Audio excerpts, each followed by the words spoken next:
Welcome to Basement MTG, with me, a nerd in his basement. In this video I'll be testing the 5-color Mutate deck against the self-playing 2 Defeat a God deck. This deck starts with these cards on the field. It is the God and 2 of the creatures from the deck.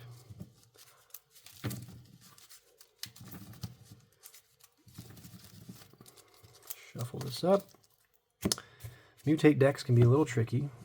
One, it's 5-color, that can pose problems just in its own, getting lands and such, but there are creatures that mutate and can search out basic lands, things like that. Also, card advantage is something to take into consideration. You're mutating creatures on top of each other, making them into one. If someone were to remove them, destroy them, exile them, you are losing more cards than they are spending to get rid of it, usually.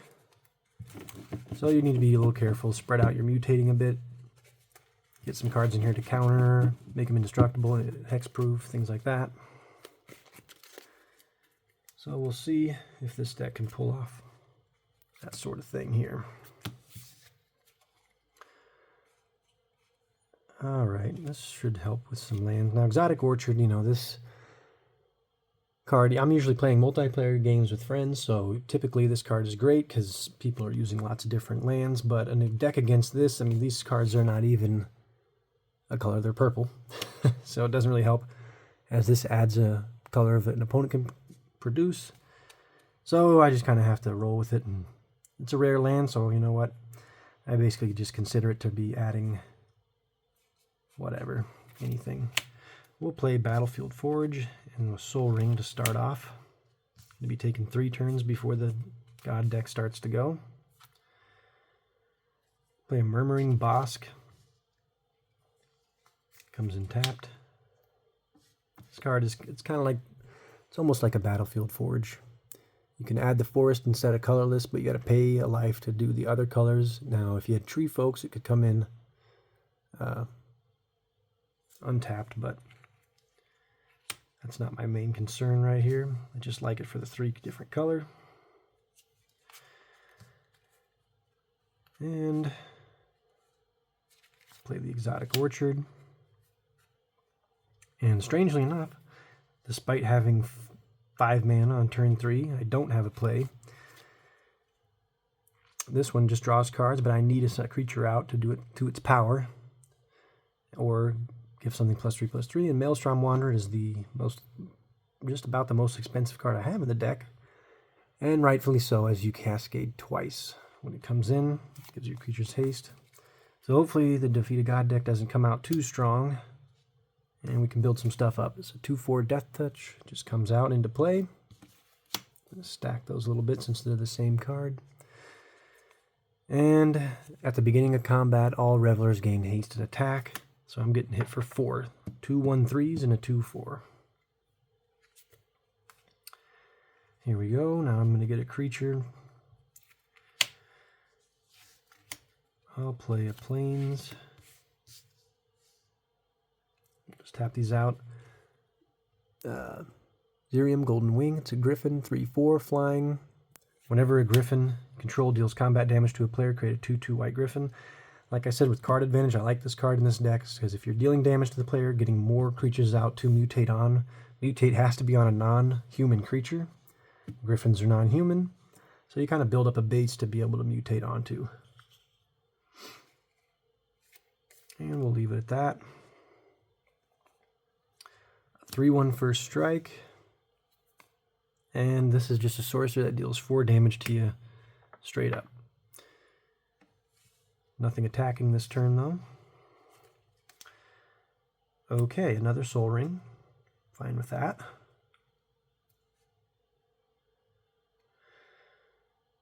I'll play this Mountain, tap it for the Soul Ring. Well, now, I'm going to spend a little... No, I can use it for the Forest. I don't need to spend the life. So, Forest. I'll spend 1 life for the Mountain. And use this for an island to play 8. Play my Maelstrom Wanderer. Now it cascades, so I reveal cards on the top until I get cards that cost less and cast them for free. I'll cast this Jungle Troll. This is a card I really like to mutate onto. It's only a 2/1 for 3 mana, But the mutate, it becomes the creature on top and the abilities under, so when you mutate a bigger creature onto it, you retain the regenerate for either mountain or forest, which, as I said, you got to be careful with card advantage if people are trying to destroy it or deal damage enough to it to destroy it. It has the regenerate to save it, plus all the things that have mutated onto it. Now for the second cascade, well, Devouring Light. Not a good card to cascade into. Not the best luck. Exile target attacking or blocking creature. Obviously nothing is attacking or blocking, so that's just exiled. Oh well, I guess if you don't cast it, they go on the bottom. So, alright. I guess I'm just getting the one creature from that. Not the best play there, but oh well. And I think, so now this is also another tricky thing about this deck. As I said, this card gives Griffins, when they deal damage to a player, you can create a 2/2 token. Well, the player is Xenagos, kind of, but you don't really attack them until you have all the Revelers gone. Once they're all gone, that's when you can attack Xenagos to have them leave the field. So you attack the creatures straight on. So I kind of consider them to just be the player. It's not a better way to do that for these types of decks.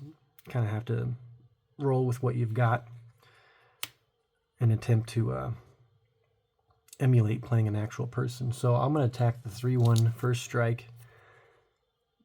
And this is a 3/4, so it will be killing this, and that is what you do in this deck. You attack the creature straight on. In the Battle of the Horde deck, you attack the deck as its life total. In this one, you attack the creatures themselves. When this creature dies, it has a hero reward to gain 3 life. So this is an enchantment. If you have 5 or more Revelers on the field, then they attack every turn if able. Put that over here. And here's a 4/4 Reveler.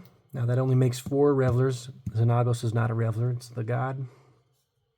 So we have the 4/4, the 2/4, and the 2/1/3s out.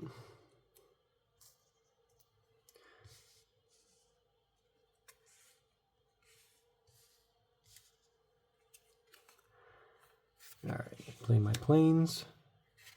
Now see, now is where I could draw 7 cards, which is likely what I might want to do here. And I can also play this. I can either mutate it or play it. Now mutate, as I said, becomes creature on top, so it becomes a 6/6. But when it mutates, you exile cards on the top. It's kind of like Cascade, except it's any permanent you put into play. So if it's a land, you'd still put that into play. And it's only for how many times it's mutated. So I think I am going to do that. I'm going to tap for 6.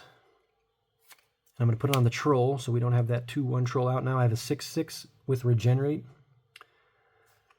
And since it mutated, I'm going to exile till I exile 1 permanent card, for that's how many times it mutated.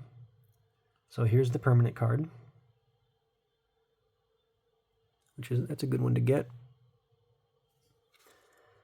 So that'll come out when this one mutates. You can destroy a non-creature permanent. Controller gets a 3/3 beast token. But it's also a 6/6. Nothing to sneeze at there to have out. Helping out with this horde. Now things do have haste.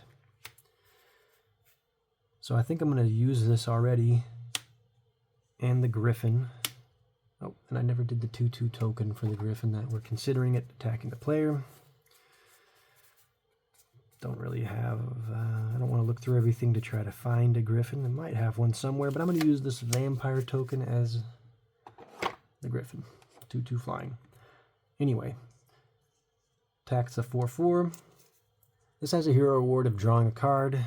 Just going to skip that reward and attack the 1/3. Get another Griffin. Depending on how the decks are going, sometimes I'll take the reward or I'll skip the reward. It doesn't really matter. It's up to the player to kind of do what you do. It's all just to test the deck. It doesn't really matter that much to me. So this one is a 2/2. It's going to enter and attack if it can when it enters. That's the same thing. So 2 of them will be attacking. I still have a 7/5 and a 6/6. So I'm going to block them. They have the hero award of gaining 2 life when they go. I am going to just take that reward. You never know when that sorcery is going to pop up where it does 4 damage to you. Different things like that can all add up. Got to stay on top of it while I can. Next card is a Thornwood Falls. I'll play that. Gain a life. And, well, I might as well tap for 5. And I'm going to tap the plains over here.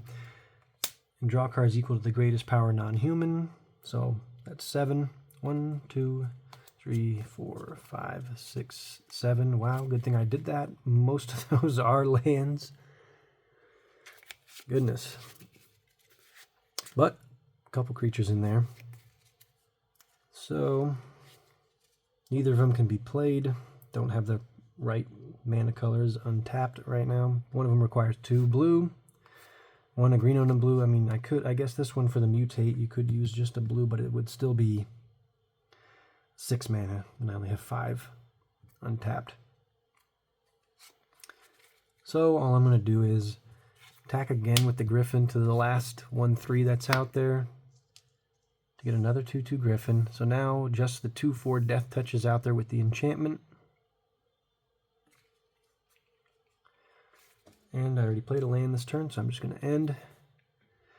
Now here's the sorcery and another 2/4 Death Touch. So the sorcery, though, what it does is brings back 2 Ecstatic Pipers from the graveyard, which are those 2/2s that when they enter, they attack. So when they enter, they will be attacking. But it also will deal at combat damage to each player per Reveler out on the battlefield. So I'll be taking 4. And I'll block both the 2/2s. Technically gain 4, but whatever. We'll just leave it at that. And not gain it. Okay. I don't think I have anything in the graveyard for that. Okay. I'm going to play the Scoured Basins to gain 1 life. Can add a Plains or a Swamp.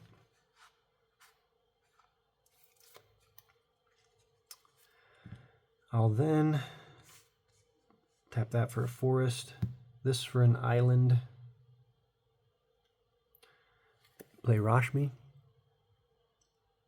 Kind of like a cascade type of thing. So when you cast your first spell each turn, you can reveal the top card of your library. If it's non-land, convert a mana cost less than the spell, cast it without paying its mana cost. And if you don't, then you can just put it in your hand. So either way, it's some card advantage there. Either kind of drawing a card or getting one out for free. Now that being the first card that was played, if I played anything else right now, I would not be triggering that. I do have enough to mutate the Archipelagor, but I think I'm going to save that as it is a pricey mana. Mutate does, if you do it for its mutate, that does take place of the mana. Still 6 mana is still going to be probably getting me something in for free, or just in my hand. So I'm going to end it at that. At the beginning of upkeep, all Revelers gain haste and attack. Rollicking Throng, when you act, this is the one that it starts on the battlefield, but if you draw it off the top, when it enters, you draw another card. Another Impulsive Return. So the 2 Ecstatic Pipers will be coming back, and then I'll be taking 5 damage for there being 5 Revelers on the battlefield. And that sorcery was out that they all attack, plus either way, this enchantment is still out. If there's 5 or more on the field, they attack. So everything will be attacking. I'm going to block these pretty easily. The 2/4 Death Touches, I mean, I will be losing something if I block with those, but block those, I mean, I think I'm going to group block with 2 Griffins to one of them to get rid of it. And we'll just consider if it was a real person, they'd probably deal a damage to each with Death Touch to kill both of them. And then I'll just take the 2 from the remaining one. I guess I could block with that and regenerate if I was thinking. But who thinks while they play Magic? All right. Gateway Plaza would be good for any mana color, but at the moment got quite a bit of a spread here of mana, so it's not too big a deal. I'm going to play a forest.